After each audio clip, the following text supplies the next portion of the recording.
Olá, eu sou Beatriz Santomauro, da equipe de comunicação da plataforma Conviva Educação.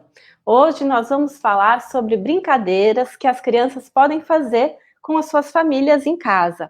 Eu estou aqui com a minha xará, Beatriz Cortese, gerente de tecnologias educacionais do SEMPEC. Bem-vinda, Bia. Obrigada, Beatriz.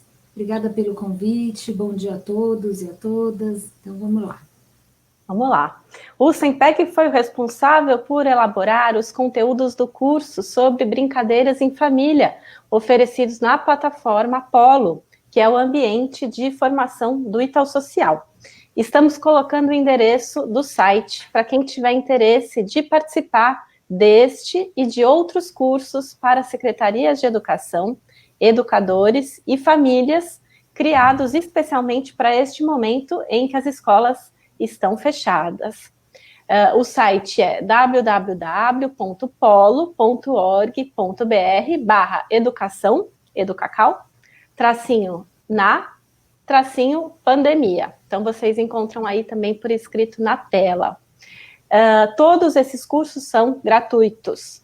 Você que está nos assistindo, por favor, indique em qual município está e fique à vontade para apresentar as suas dúvidas aqui nos comentários do vídeo. Procuraremos respondê-las ainda ao vivo. Então, Bia, para a gente começar, vou te fazer duas perguntas em uma. Qual que é o papel? Vamos lá. Qual o papel das brincadeiras para o desenvolvimento das crianças e para o fortalecimento do vínculo das crianças com suas famílias? Pensar nas brincadeiras é uma coisa muito interessante e muito bacana, né? Primeiro, a gente tem que entender que as brincadeiras são bens culturais. Elas fazem parte da história de um grupo de pessoas, de uma determinada época, de um determinado lugar. Então, tem um repertório cultural grande por trás das brincadeiras. Só por isso já valeria a pena a gente transmitir este conhecimento para as crianças, né? Só por ser um bem cultural. Mas, no entanto, nas últimas décadas, com o advento e o aumento de estudos em psicologia da educação e mesmo em didática, a gente começou a perceber, nós educadores, a importância do brincar para o desenvolvimento das pessoas, especialmente das crianças bem pequenas, né? Então, quando a gente diz que todo mundo aprende brincando, especialmente as crianças, é verdade, aprende-se brincando. Tanto isso é verdade que a Base Nacional Comum Curricular, ela coloca que existem dois eixos estruturantes das práticas pedagógicas, a interação e o brincar. E com um foco, com um cuidado grande nas interações que acontecem durante as brincadeiras. Se a gente for observar, o que está em jogo quando as crianças brincam? Né? Brincar inclui movimentos corporais, inclui muitas emoções, interação com diferentes pessoas, gestos e movimentos, tanto planejados quanto espontâneos. Algumas brincadeiras têm algumas regras, têm algumas falas, então tem movimentos planejados, tem movimentos organizados, tem falas organizadas, mas também tem movimentos e falas espontâneas, momentos previsíveis e imprevisíveis. Quando estão brincando, as crianças apropriam-se de modos de fazer, de falar, de se comportar, de modos de interagir. Elas mudam de papéis durante as brincadeiras. Então, tem horas que elas são as que comandam a brincadeira, tem horas que elas atuam como coadjuvante. E tudo isso possibilita muitas aprendizagens e diferentes modos de interação. Quando a gente observa as crianças brincando, quando a gente está no lugar de observador e observa uma brincadeira acontecendo, a gente consegue identificar que por meio das brincadeiras, as crianças expressam seus afetos, tem uma grande mediação das frustrações, então a própria interação durante a brincadeira faz essa mediação. É um momento em que as crianças precisam resolver conflitos e é um momento em que, ao mediar frustrações, resolver conflito e expressar os afetos, as crianças regulam as próprias emoções. Né? As crianças pequenininhas, elas não sabem exatamente o que elas estão sentindo e muito menos o que fazer com esse sentimento. E muitas vezes, por meio das brincadeiras, isso é mais regulado, elas vão experimentando jeitos de lidar com isso. E nessa situação de pandemia, a gente tem uma situação bem diferente e que precisa ser muito cuidada, né? Tem tido uma convivência muito maior entre os adultos que cuidam das crianças e as crianças. As crianças têm interagido muito menos entre si e em espaços de circulação muito restritos. E nessa situação, a importância das brincadeiras fica ainda maior. A importância do ensinar a brincar, dos adultos brincarem com as crianças fica maior, porque elas não têm tido outras oportunidades de fazer isso, nem na escola, nem nas praças, nem nos parques, nem nas ruas, às vezes nem no convívio com a família mais ampliada, com os primos, né, com os vizinhos. Então, essa convivência entre adultos e crianças está muito mais intensa, né?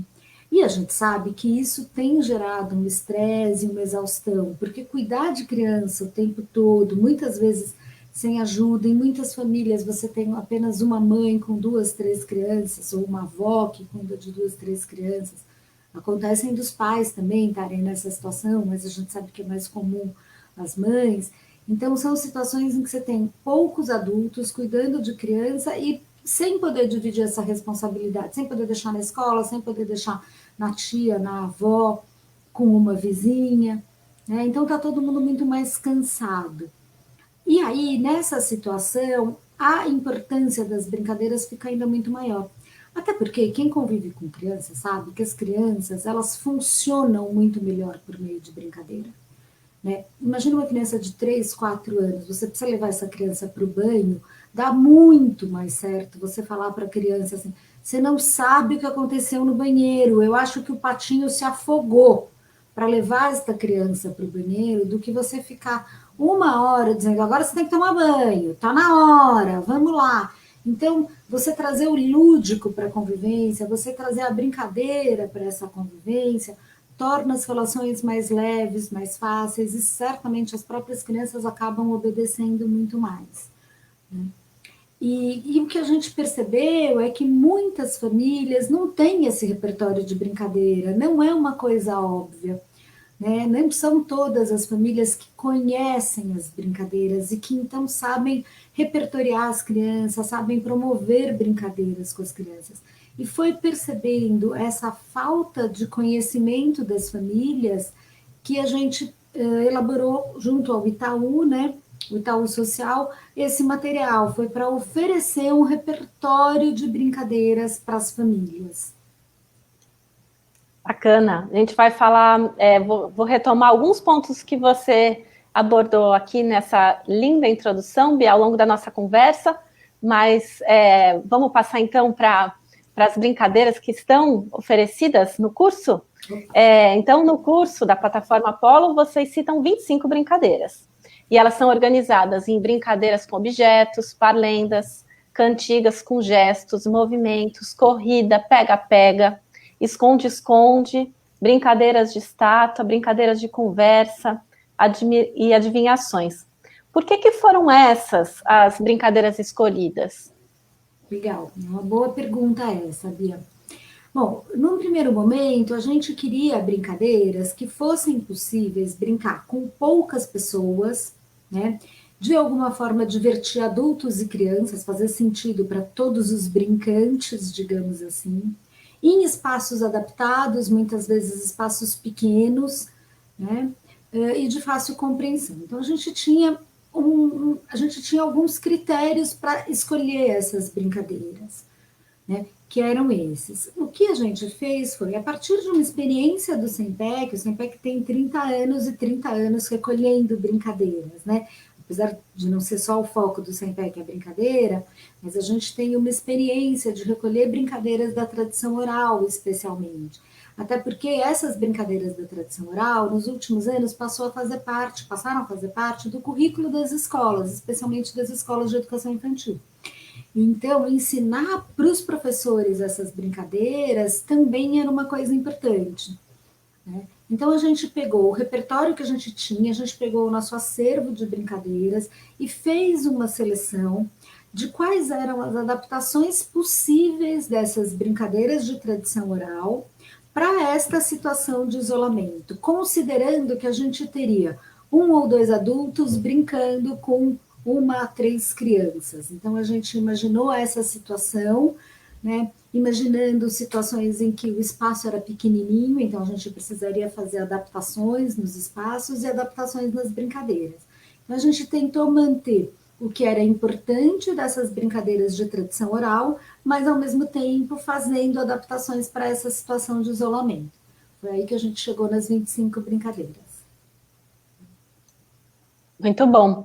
E é interessante que essas brincadeiras, elas são, então, voltadas para as famílias fazerem com as crianças, né? E as secretarias de educação, os gestores escolares, os professores podem, então, sugerir que as famílias, né, com quem eles estão em contato atualmente, brinquem, né, nesse momento. Exatamente, né, Bia? exatamente. Diferentes casas, como você disse, diferentes contextos, Perfeito. né?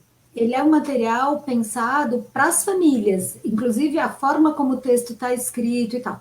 É claro que exige um certo letramento para ler um texto. Então, a ideia é que as secretarias de educação possam conhecer esse material para ir repertoriando as famílias, para ir dando essa sugestão para as famílias.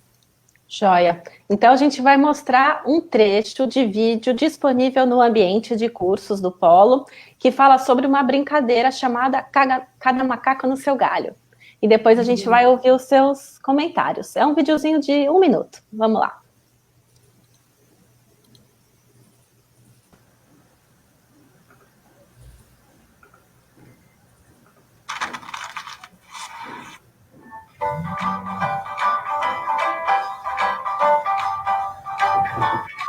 Você já brincou de cada macaco no seu galho?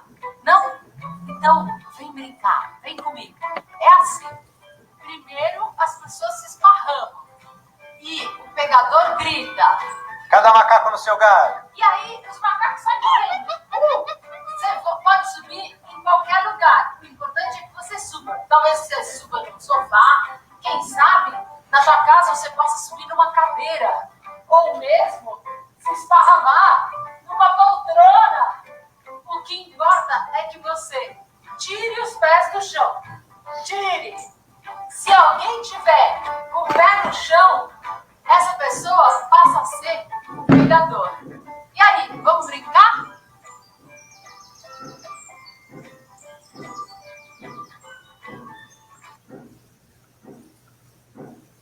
Legal. Então, essa é uma brincadeira.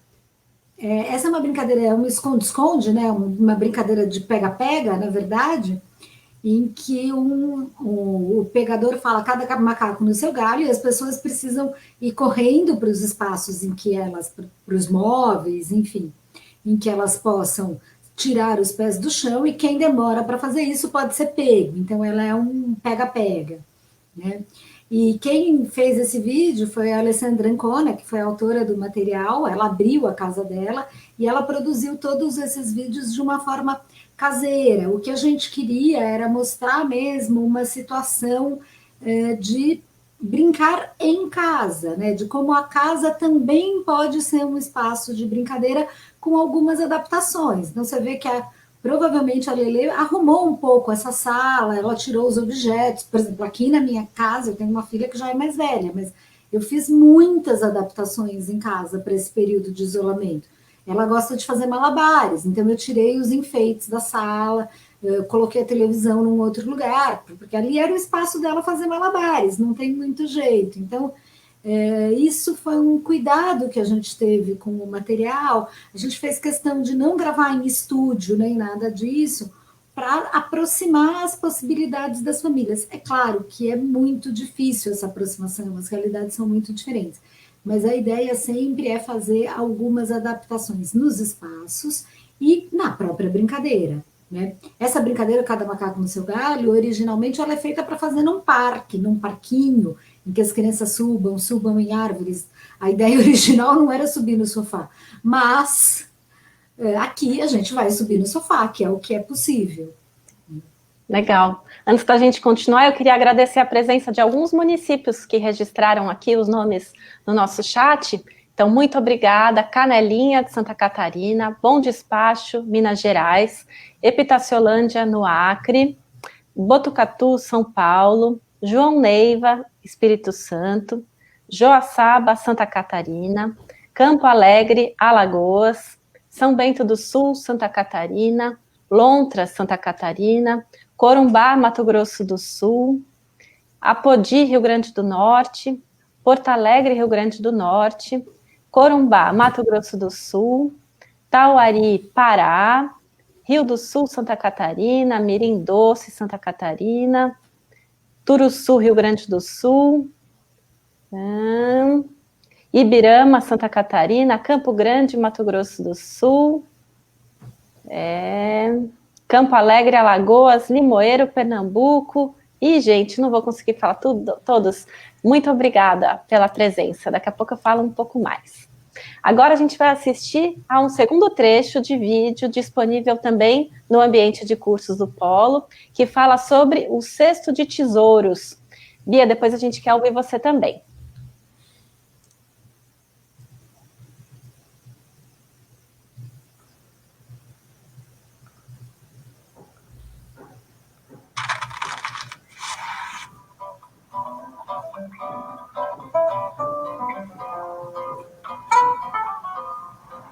O cesto de tesouros é uma proposta muito interessante para os bebês que já ficam sentados, mas que ainda não conseguem andar, porque eles podem se movimentar e explorar o espaço e materiais, se divertindo muito com autonomia. Então, a proposta é que você coloque um cantinho, de preferência um lugar fofinho, assim, com um acolchoado, onde ele possa se sentar, e que tem uma parede para, no momento que ele quiser se encostar, ter essa opção. O cesto é chamado de cesto, mas pode ser feito numa bacia, assim como essa. E você vai colocar objetos diversos que você tem em casa. Os cuidados que você precisa ter são de que eles estejam todos limpos e que não tenha nenhum objeto perfurante ou que possa ser engolido e colocado no ouvido, no nariz. Então, não podem ser objetos pequenos que possam ser engolidos pela criança e nenhum que possa se machucar. Você vai escolher objetos com diversidade de material, de textura, de temperatura, de cheiros. Então, por exemplo, você pode colocar uma colher de pau, que é uma coisa que a gente tem dentro de casa. Aqui é uma caixinha de óculos que dá para abrir o zíper e fechar. Então, além da própria caixinha, a criança ainda pode manipular o objeto. Uma escova limpa, nova preferencialmente, ou bem limpinha. Bia, a gente não vai assistir ao vídeo inteiro, né? Porque ele é um pouco mais longo, mas conta pra gente, por favor, como que esses objetos podem virar uma brincadeira para os bebês. A primeira coisa que eu acho que é legal compartilhar, a gente tinha uma preocupação de escolher brincadeiras que fizessem sentido do 0 aos 5 anos, né? E o repertório de brincadeiras para bebê, ele não é tão conhecido e nem tão óbvio assim. Né? Muita gente acha que os bebês não brincam, ou ao mesmo tempo que estão o tempo todo brincando, que você não precisa organizar um espaço, um momento, uma situação de brincadeira para o bebê. Então, a nossa intenção era essa. Esse caso dessa cesta de objetos, a ideia é que você ofereça um momento de brincadeira, alguma coisa diferente do que a criança faz o tempo todo, né? Então, é colocá-la num outro espaço, de um outro jeito. Esse vídeo é um pouco mais longo, ele é um pouco mais didático, né? Até porque precisa tomar alguns cuidados. Quando a gente transforma objetos do dia a dia em objetos de brincadeira para as crianças, né? Então, a Lelê vai explicando no decorrer do vídeo como isso precisa ser feito, a importância da limpeza desse material e tudo isso. Mas a ideia, e na verdade o que a gente sabe, é que as crianças não precisam ter o tempo todo brinquedos prontos, comprados com este objetivo de brinquedo. Muitos materiais que não foram construídos para ser brinquedos servem como brinquedos e possibilitam a exploração das crianças. E a ideia desse cesto de brincadeira é essa. né? Aqui a gente não estava com um foco tanto nas brincadeiras da tradição oral, mas em como a gente criar um ambiente que possibilite a brincadeira em casa a partir de materiais e objetos que as famílias costumam ter. Então, isso a gente pensou em bebês, mas serve para muitas crianças. O tempo todo no material a gente fala, olha, se você não tiver uma bola, tem uma brincadeira de bola de gude. Você não necessariamente tem bola de gude em casa, mas dá para fazer com uma bolinha de papel amassado, dá para fazer com uma bolinha de meia. Então, a ideia é pegar o que a gente encontra em casa para promover essas brincadeiras com algumas adaptações. Bacana. E o curso, ele está organizado em vídeos, né? Como a gente assistiu aqui 2 deles. Também tem arquivos de áudio, textos, e no final dele tem um PDF com todas as brincadeiras que foram abordadas no curso, disponíveis para o participante poder baixar. Você gostaria de falar mais sobre essa organização do curso, Bia, por favor? Eu gostaria, sim, Bia, eu gostaria de comentar o seguinte, quando a gente pensou nessas brincadeiras, e a gente fez essa seleção de brincadeiras, tinha uma premissa que é assim, a brincadeira tem que divertir todo mundo, né? Para ser uma brincadeira, quem participa, os brincantes, têm que se divertir. Então, existe uma relação importante entre o que você propõe como brincadeira e o gosto de cada um, o jeito de cada um. Tem pais que gostam de fazer mais atividades físicas, outros pais gostam de fazer mais atividades de conversa. Tem pais que gostam de uma interação mais constante, outros têm uma interação mais esporádica. Então, a gente pensou, para organizar esse material, em dividir em tipos de brincadeiras, a gente estava mais preocupado com essas características das pessoas, do que eventualmente, do que as crianças precisariam aprender com cada brincadeira, porque ele era um material dirigido a pais, e várias brincadeiras, e várias possibilidades, vários tipos de brincadeiras têm aprendizagens possíveis diferentes, né? Uma mesma brincadeira são inúmeras as possibilidades de aprendizagem. Então, a gente fez uma organização do material pensando nos tipos de brincadeiras.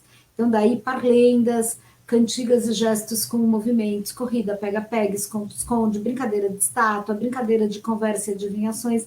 Então, elas estão muito mais relacionadas, essa divisão entre as brincadeiras está muito mais relacionada com o que cada um pode gostar de fazer, né, do que com as aprendizagens específicas de cada um. E o outro ponto que o material traz, que eu acho que é uma dica importante para os pais, é para que idade aquela brincadeira é mais adequada, né? Porque muitas vezes, eu lembro que eu, quando era criança, por exemplo, meu avô adorava brincar. Eu fui entender as brincadeiras que ele fazia comigo pequeno quando eu era adulta, porque naquele momento não fazia muito sentido a brincadeira que ele propunha, né?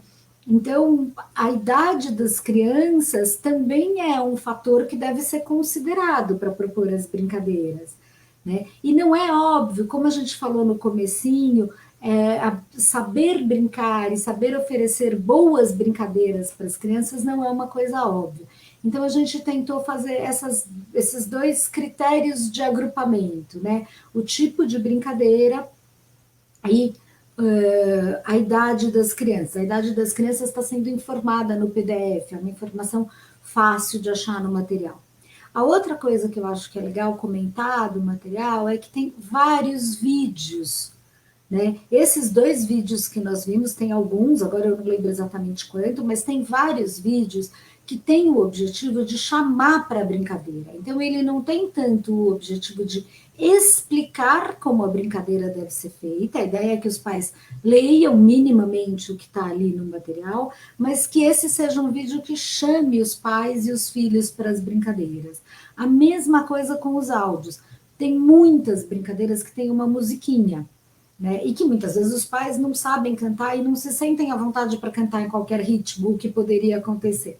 Então, a gente incluiu os vídeos para que os pais tenham uma referência de como que é essa canção, né? Não que eles precisem seguir, não é nesse sentido, mas é que eles tenham essa referência e fiquem mais à vontade para fazer a brincadeira. Legal. A Vanessa Alves, da Hora, está perguntando para a gente, Bia, se essas atividades estão ligadas à Base Nacional Comum Curricular. Sim, elas trazem elas não estão especificadas na base, não está dizendo brinque de tal jeito, etc, etc, né? Mas se a gente for considerar os campos de experiência que a base propõe, a gente fez uma seleção de brincadeiras que está relacionado a esse campo de experiência, né? Mas vale enfatizar uma coisa, que eu acho que é bem importante. A gente pensou em brincadeiras para serem feitas por pais e filhos em casa, né? Então, são brincadeiras que ajudam no desenvolvimento das crianças. A gente acredita que podem tornar a relação dos pais e dos filhos mais leves, mais gostosa, mais divertida, mas a gente não tem a intenção que os pais, ao fazer essas brincadeiras com as crianças, estejam querendo que as crianças aprendam determinadas coisas. As crianças vão aprender essas coisas, mas a gente não está dizendo que o pai deveria ensiná-la com a intencionalidade que a escola faz, né? Então, é importante a gente lembrar que a questão do cuidado com o campo de experiência, com a forma como as práticas educativas devem acontecer, ela é uma intenção escolar, ela está nas escolas de educação infantil. A gente não pode ter a expectativa de que os pais, neste momento, deem conta disso. Eles não são profissionais da educação como nós, né? Então, é só fazendo essa diferenciação. Bacana. E no curso, vocês citam que as crianças aprendem brincando, mas que elas também precisam aprender a brincar. Fala mais sobre isso, por favor. É verdade, né? A brincadeira, saber brincar é uma prática, né? E a gente precisa ensinar as crianças a brincar. Assim como a gente ensina as crianças a ler, a gente ensina as crianças a se comportarem nos lugares, a gente ensina as crianças a andarem de bicicleta, né? As brincadeiras, elas fazem parte do nosso repertório cultural e elas precisam ser ensinadas para as crianças. Não é óbvio que as crianças brinquem sozinhas o tempo todo, né? Você colocar uma criança sozinha numa sala não quer dizer que ela vai brincar sozinha. Você tem que oferecer um espaço de brincadeira, você tem que oferecer uma situação de brincadeira.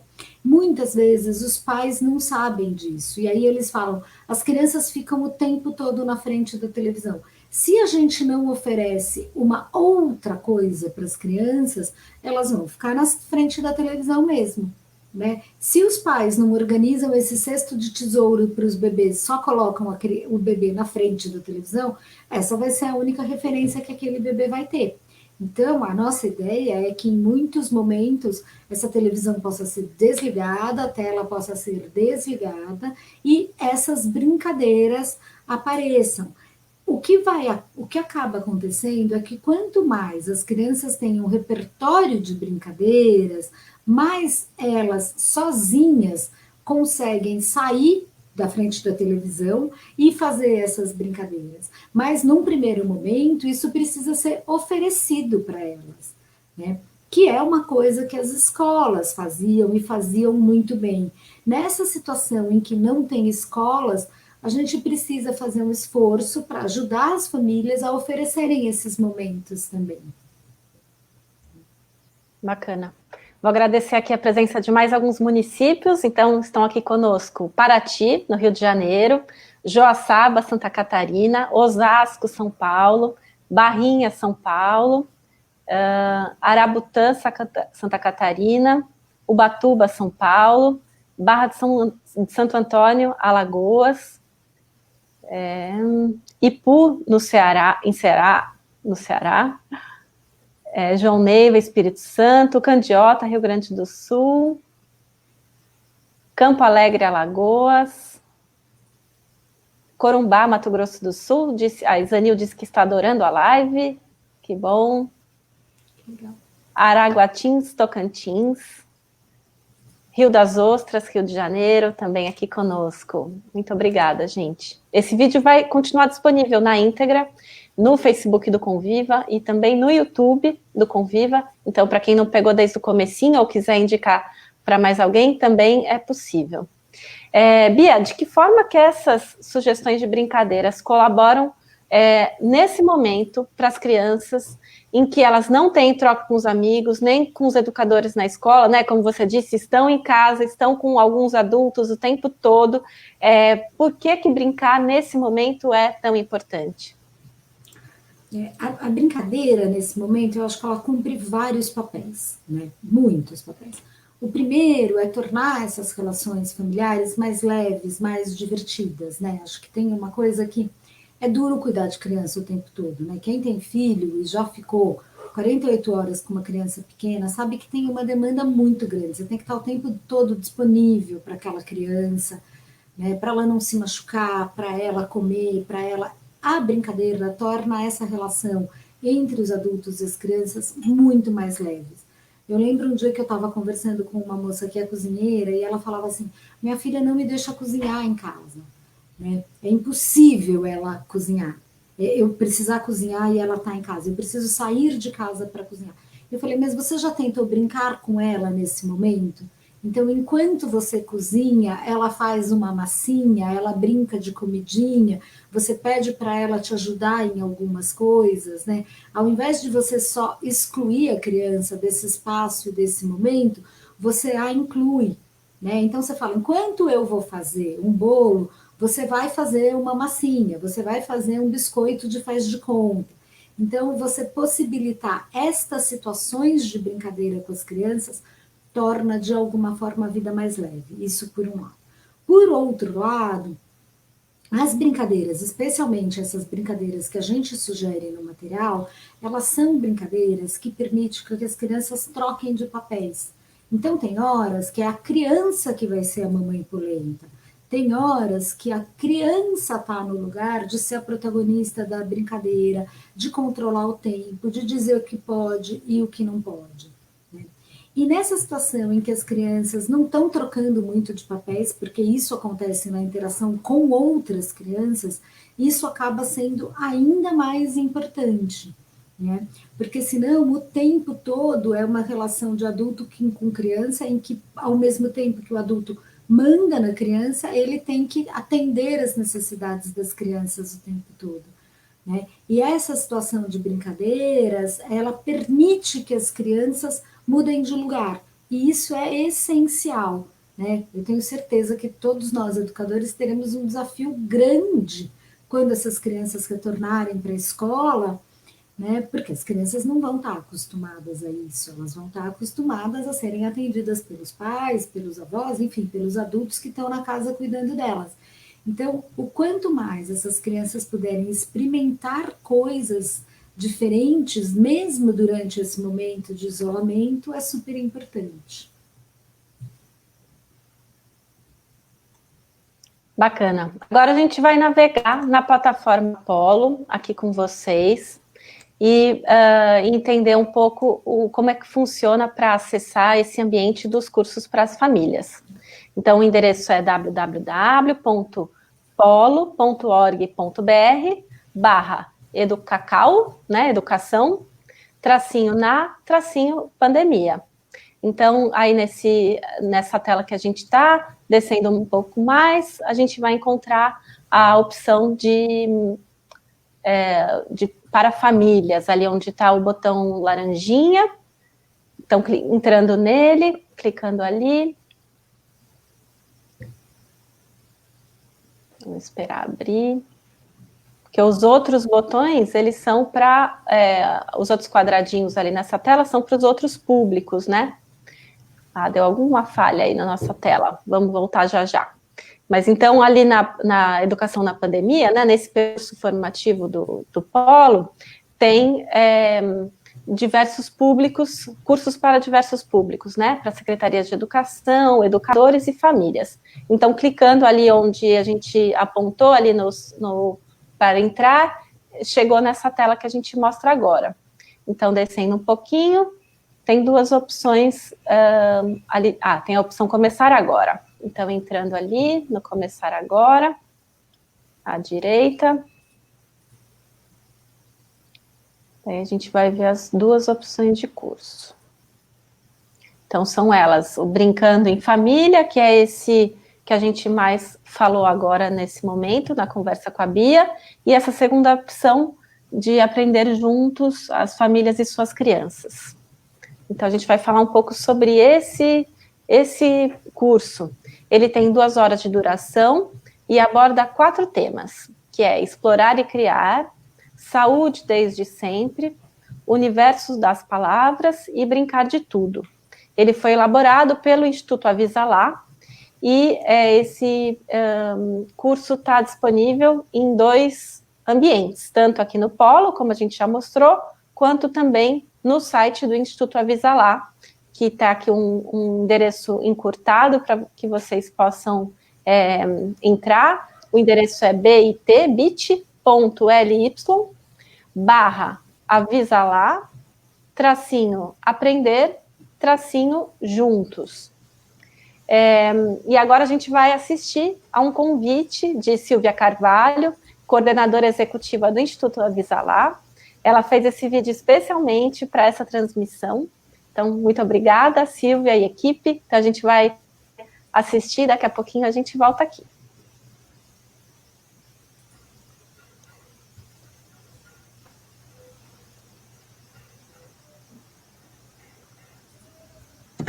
Bem-vindos ao Aprender Juntos, um material composto por uma série de cards, são 20 cards duplos, que abordam atividades e questões interessantes para as famílias de crianças pequenas, de crianças de 0 a 5 anos. A ideia é que as famílias possam assistir mini vídeos.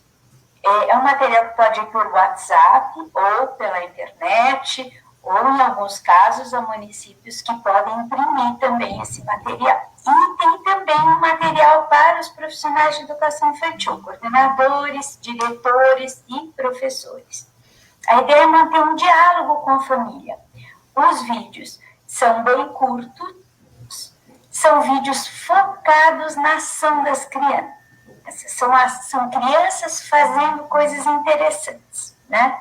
Então, nós achamos que a empatia e essa observação mais acurada de tudo que uma criança pequena pensa, sente, como ela é, nesse jeito tão espontâneo e interessante, é algo que a gente pode cultivar, tanto nas famílias quanto nos profissionais. Então, é um material que foi apoiado pelo Itaú Social e desenvolvido a partir de vários projetos que o Instituto Avisalá desenvolveu ao longo desses anos. Mas vejam como a gente tem muito que aprender com as crianças pequenas. Aproveitem, vejam o link abaixo, acessem, ele é totalmente gratuito e tem chegado para as famílias por WhatsApp, pela internet ou por material impresso. Aproveitem. Obrigada. Maravilha. E além desses cursos gratuitos direcionados para as famílias, estão disponíveis na plataforma Apolo, que é o ambiente de formação do Itaú Social, cursos para a Secretaria de Educação e educadores, como a gente viu um pouquinho agora há pouco na tela. A gente vai assistir a um vídeo em que a Tatiana Bello, gerente de implementação do Itaú Social, também fala mais sobre o percurso formativo que se chama Educação na Pandemia. Vamos lá.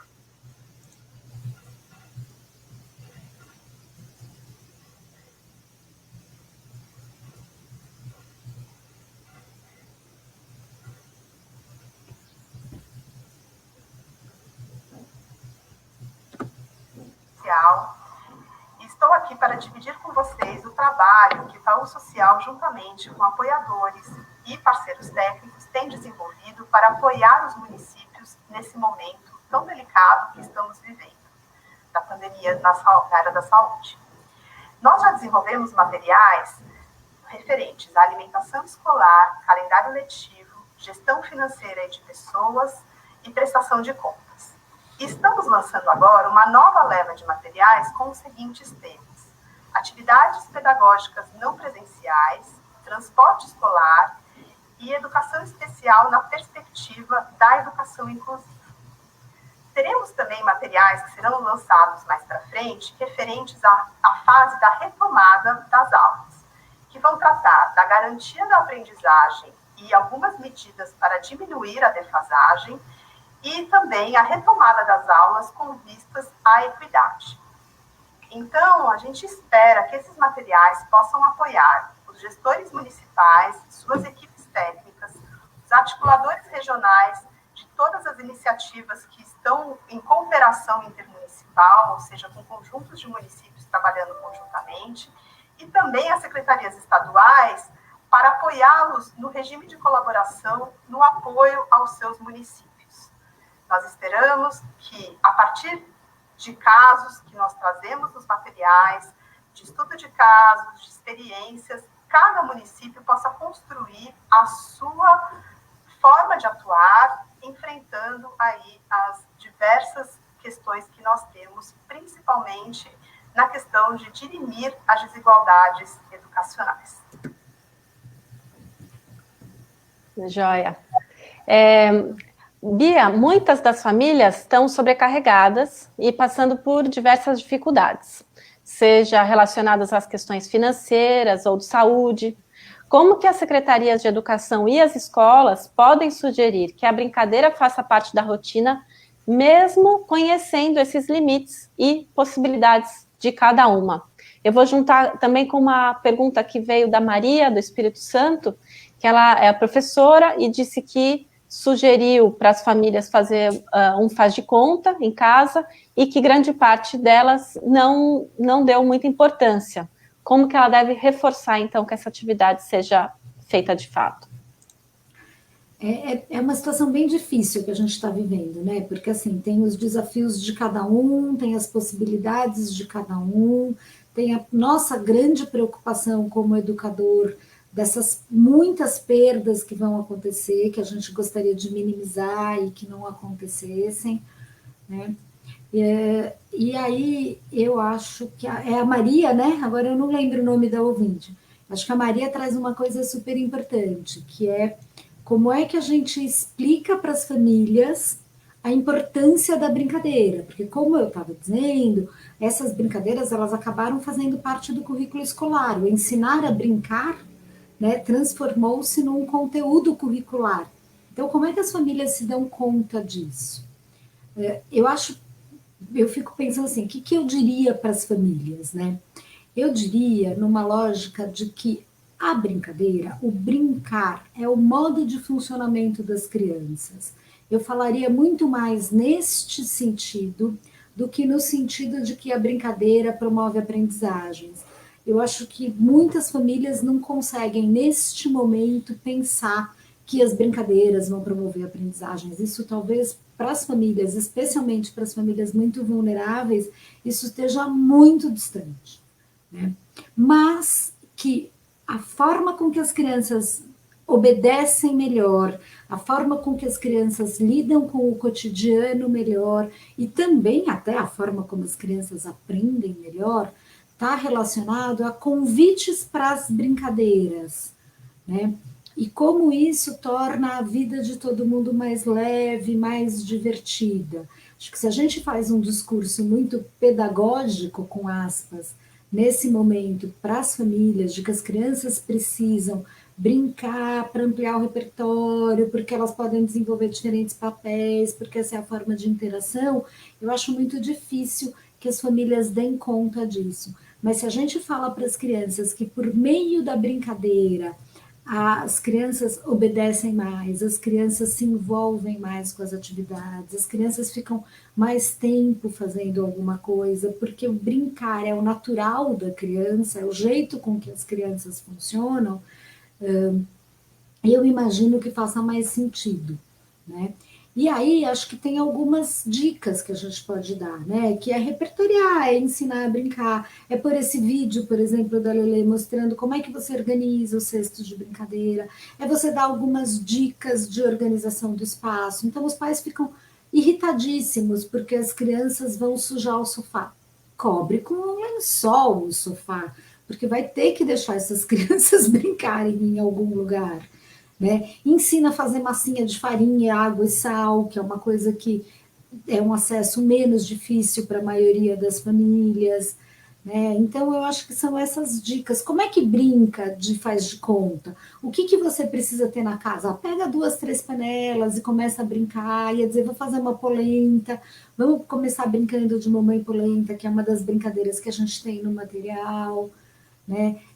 Se a gente regra demais a brincadeira tem que ser assim, o espaço tem que ser assado, você tem que oferecer tal coisa, vai ficando impossível para as famílias fazerem.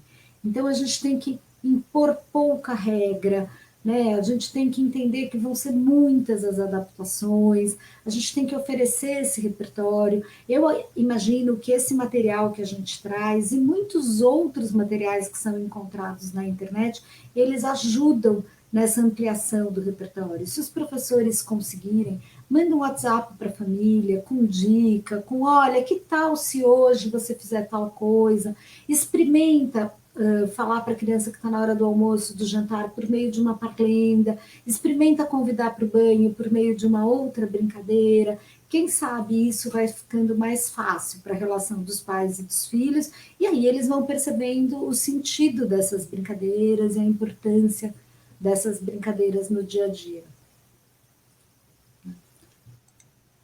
Muito bom, ótimo. Então, a gente está terminando agora a nossa transmissão. Agradeço muito pela companhia de todos que estão aqui conosco, e muito bom ter esse bate-papo aqui com você, Bia, aprendi bastante. Esse vídeo vai continuar disponível aqui no Facebook do Conviva, e vai ser disponibilizado também no YouTube e na galeria de vídeos da plataforma. Por favor, divulguem para a sua rede. Então, muito obrigada, Bia. Obrigada a todos, é muito gostoso ouvir o nome dos municípios, né? Primeiro porque a gente aprende um monte de município novo que a gente não conhecia, e depois porque é uma forma de estar mais perto, porque agora está muito difícil esse isolamento, então sentir as pessoas mais pertinho é muito gostoso. Muito obrigada. É isso aí. Muito obrigada, gente. Até a próxima.